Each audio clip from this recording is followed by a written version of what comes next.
Konnichiwa, c'est Sophie Thomas, votre professeure en ligne de japonais. Nous sommes en pleine période d'inscription à ma formation en ligne Objectif Japon.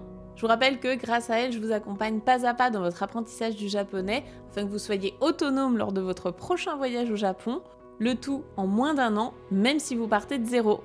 Les inscriptions n'ont lieu que 3 fois par an, donc ne loupez pas le coche. Si vous avez enfin pris la résolution, voire même la bonne décision de vous mettre enfin au japonais, c'est le moment ou jamais. Toutes les informations sont dans la description. Et si vous hésitez encore, si vous ne savez pas si Objectif Japon est fait pour vous ou non, eh bien peut-être qu'entendre des témoignages de certains de mes élèves pourra vous éclairer. Aujourd'hui, je vous propose dans cette vidéo de découvrir quelques-uns des 40 élèves qui ont pu partir au Japon avec moi l'année dernière. Parce que oui, de temps en temps, j'emmène des élèves avec moi directement au Japon. C'est dans le cadre du voyage scolaire qu'on organise avec la formation Objectif Japon. Là, il s'agissait de la 2e édition et donc 40 nouveaux élèves ont pu découvrir avec moi le pays du soleil levant directement sur place. 20 élèves pour chaque semaine. Vous allez vite l'entendre, ils viennent de France, de Belgique, voire même du Canada. Et bien que leur parcours soit tous complètement différents, ils ont tous le même point commun, à savoir la passion du Japon et l'envie d'enfin réaliser leur rêve de parler japonais. Et d'ailleurs, c'est pour ça qu'ils ont choisi de s'inscrire à la formation Objectif Japon, pour que je puisse les guider étape après étape, afin de progresser à leur rythme depuis chez eux, aux 4 coins de la Terre. Dans cette interview que vous allez découvrir, qui a été tournée donc le dernier jour du voyage scolaire dans la salle de classe, ils ont répondu à 3 questions. Pourquoi est-ce qu'ils ont voulu apprendre le japonais? Pourquoi est-ce qu'ils ont choisi de s'inscrire à Objectif Japon? Et qu'est-ce qui leur plaît le plus dans la formation? En bonus, ils ont également un joli petit message à vous faire passer avec quelques conseils. Je trouve que c'est toujours super intéressant d'avoir des retours de personnes qui ont été dans la même situation que vous, peut-être actuellement, à savoir désireux d'apprendre le japonais mais sans savoir par où commencer, passionnés du Japon qui rêvaient d'y aller mais qui avaient peur de s'y rendre tout seul, ou bien certains avaient même essayé d'apprendre le japonais tout seul mais sans succès, en étant en autodidacte ou avec d'autres cours ça ne fonctionnait pas, et ils ont décroché faute de motivation ou de méthodes structurées et logiques dans la progression. Ils se sont donc retrouvés dans Objectif Japon et personnellement, je pourrais vous donner 1001 raisons évidemment de rejoindre Objectif Japon puisque j'y ai mis tout mon cœur, toute ma passion, toutes mes tripes, mais je pense qu'au final, c'est plutôt eux, les élèves, qui sont le mieux placés pour en parler puisque c'est eux qui vivent ça au quotidien. Donc je vous laisse avec eux pour écouter leurs impressions et comment ils ont vécu Objectif Japon et sur quoi ça a débouché une fois sur place. On se retrouve à la fin de la vidéo, bon visionnage!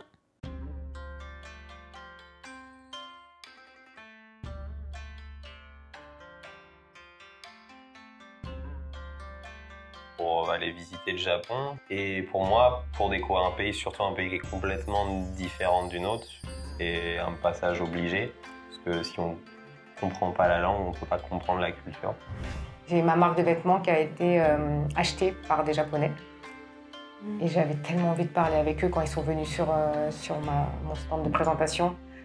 J'avais envie de parler, je bloquais un peu. Et donc, je me suis dit, non, il faut que tu parles. Et voilà, donc j'étais vendue à Tokyo. Et ça m'a vraiment, motivée à pouvoir tenir une discussion avec des gens au niveau professionnel. Moi, ça m'est venu, le Japon, en lisant La pierre et le sabre. Et c'était des petites doses à chaque fois. Donc, la lecture. Ensuite, j'ai rencontré un cuisinier japonais quand j'étais à Paris, qui me fait découvrir. Ensuite, j'ai commencé l'aïkido. Je n'ai pas bougé au Japon, parce que déjà pour confirmer ce que j'aime, peut-être enlever les idées préconçues que j'ai. Et donc, pour aller au Japon, la moindre des choses, c'est d'apprendre le japonais. Moi, c'est pour pouvoir me balader en dehors des villes, et juste même dans les villes en fait. Il faut vraiment parler en japonais et pouvoir se balader dans la pampa. Donc ça, c'est d'ici quelques années, je devrais être mûr. Déjà, j'avais déjà la passion, tout ce qui était manga et animé, et puis je me suis dit, oh, j'en ai marre, je voudrais bien comprendre quand même ce que ça veut dire. Puis la langue, je trouve qu'elle était chantante, c'était musical. Je dis, allez, let's go, même si j'ai 37 ans, on repart en cours et on y va. Moi, il y a plein d'animés que je trouvais rigolos, et je me suis dit, j'aimerais bien lire les romans. Et du coup, un animé en particulier, Konosuba, qui m'a ma bible personnelle. Vraiment pour lire déjà cette série en particulier, c'était vraiment le point de départ. Avant même de commencer les cours, j'ai acheté les livres, j'ai ouvert, enfin, je connaissais déjà les hiragana et katakana, j'ai ouvert, et ils sont où les hiragana, où sont où les katakana, et où sont les espaces. Moi, de mon côté, c'était avec les animés, comme beaucoup. Ou à un moment, oui, au début de l'adolescence, où je suis passée en VO, du coup, et j'ai découvert que la langue, déjà, je la trouvais belle. Je trouvais ça intéressant et j'ai commencé à apprendre quelques mots. Pendant plusieurs années, j'apprenais un peu en dilettante sans vraiment avoir de méthode ou quoi. Et maintenant, plus j'en apprends, plus j'ai envie d'en apprendre et de comprendre de plus en plus de choses sur la culture, etc. Donc ça a vraiment commencé avec les animés, après c'est passé à la musique, les films, etc. Donc là, tout y passe maintenant. Moi, j'ai découvert la culture japonaise il y a 25 ans en pratiquant le zazen. Et du coup, de fil en aiguille, j'ai commencé à m'intéresser aux Japonais, au Japon, à leur culture, à leur art, parce que j'aime tout ce qui est artistique. Et puis maintenant, j'ai la chance d'être avec quelqu'un en plus qui est Pansaïka. Je baigne dans les dessins animés japonais depuis que je suis enfant. En fait, je souhaiterais pouvoir accueillir des Japonais chez moi en famille d'accueil. Et donc, je me suis dit que pour faire ça, il faut pouvoir avoir un certain niveau quand même pour pouvoir communiquer avec eux. Pour ma part, j'ai une passion pour les langues, donc j'aime apprendre plein de langues différentes. Et sur un gag avec mon mari a dit qu'il voulait apprendre le chinois, ma fille a dit j'apprends le coréen, puis moi j'ai dit j'apprends le japonais. Alors je me suis dit le japonais. Je suis à la maison de la culture du Japon, ça fait 4 ans que je fais de la cérémonie du thé. Donc on parle japonais quand il faut dire. Et j'ai commencé cette année le Shado pour pouvoir compléter avec les kanji. Donc tout ce qui est la culture japonaise, et donc je me suis dit, il faut que j'apprenne une langue, et vu mon âge, c'est bien de faire marcher le cerveau. Quand j'étais enfant, mon père et ma belle-mère m'ont ramené des souvenirs du Japon, y compris des livres pour enfants, et un Tintin à l'île Noire, encore en japonais, que j'ai encore chez moi. Je n'ai jamais pu le lire encore. Ça va progresser, les kanji sont quand même assez compliqués là-dedans. Mais c'est des souvenirs de ma jeunesse que j'ai toujours gardés et j'ai toujours voulu progresser là-dedans. Et puis moi j'aime bien les petits challenges, même si j'ai 56 ans, je me suis dit allez, fonce, vas-y, et puis tu verras bien ce que ça donnera. Et pour l'instant, je regrette absolument pas mon choix.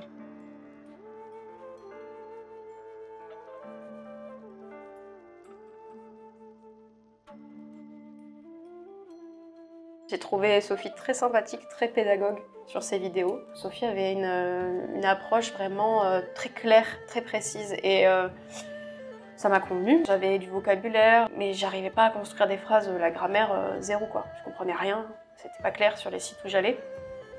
Et là, le fait que ça soit cadré, structuré, même si c'est formation à distance, c'est pas gênant. Je suivais en fait déjà Sophie, les petites vidéos qu'elle fait en libre.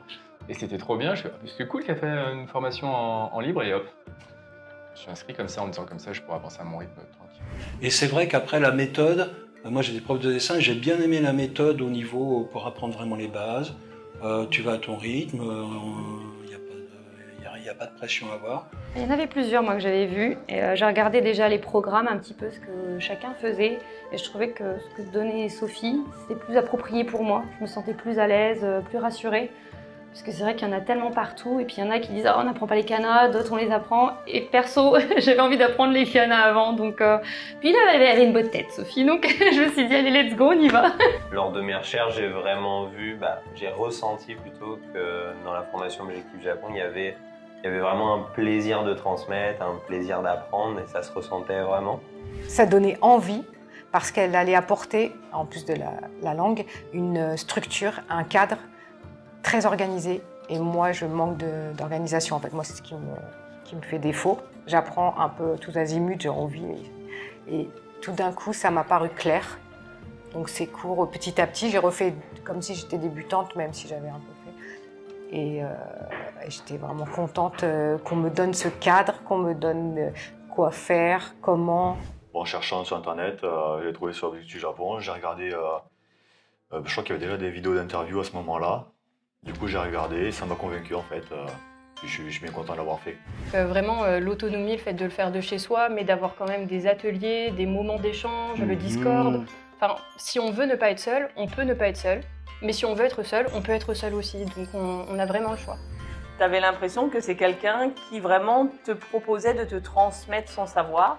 Et donc, j'ai commencé à m'intéresser, à aller voir son Insta et tout. Là, il y a vraiment un échange, même si on ne se voit que par visio, on peut vraiment poser des questions en direct, échanger avec les élèves, avec les professeurs.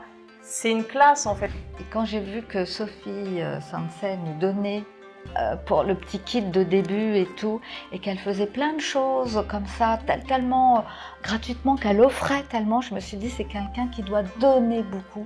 Et en plus, je trouvais que c'était clair, précis et tout. Donc c'est une façon de remercier en disant elle donne, donc moi je vais donner. Et voilà. Et je ne regrette pas parce que les cours sont très bien faits, on y va à notre rythme. On peut, si on n'est pas bien, on a toujours un sensei quand on envoie, qui nous envoie un truc, allez, vas-y, non, laisse pas tomber. Donc on se sent pas seul. Vraiment tout à hasard, je suis tombée sur la formation de Sophie, puis vraiment ça m'a paru, je me suis dit, mais ça a l'air clair, ça a l'air précis. Et puis il y avait la possibilité finalement de, je crois après 30 jours, si ça ne nous plaisait pas, d'arrêter puis d'être remboursé. Donc je me suis dit, on risque rien quoi. Et puis voilà. Donc le prix, la pratique, le fait de pouvoir l'utiliser quand on veut et pouvoir revenir sur le cours, c'est vraiment pratique. Mon horaire ne me permettait absolument pas d'avoir un cours en classe. Le cours en ligne me permettait d'avoir une méthode pédagogique avec progression logique en ligne complètement. Et on voit les résultats. Ah oui. Absolument. En 3 mois déjà, j'ai vu une progression phénoménale comparée aux années d'avant. Et là, on est 1 an et demi plus tard et je suis au Japon et confortable. C'est extrêmement gratifiant. Ça n'aurait pas pu se passer sans votre aide.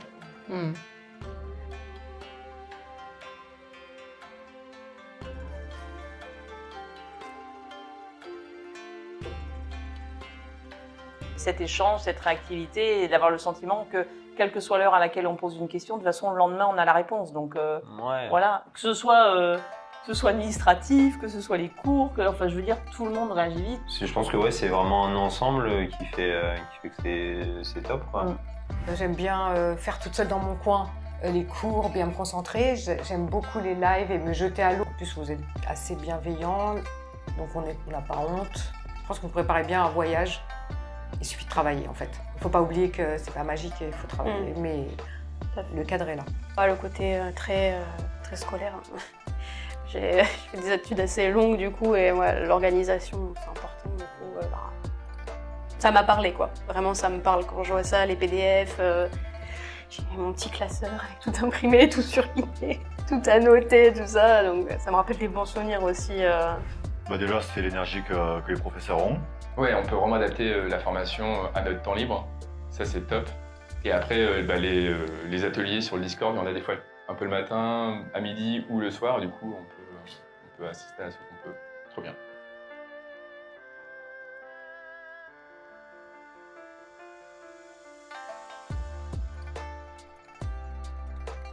Foncez. Non, il n'y a pas de regret à avoir. Vas-y, vous, carrément. Lance-toi et comme les machos.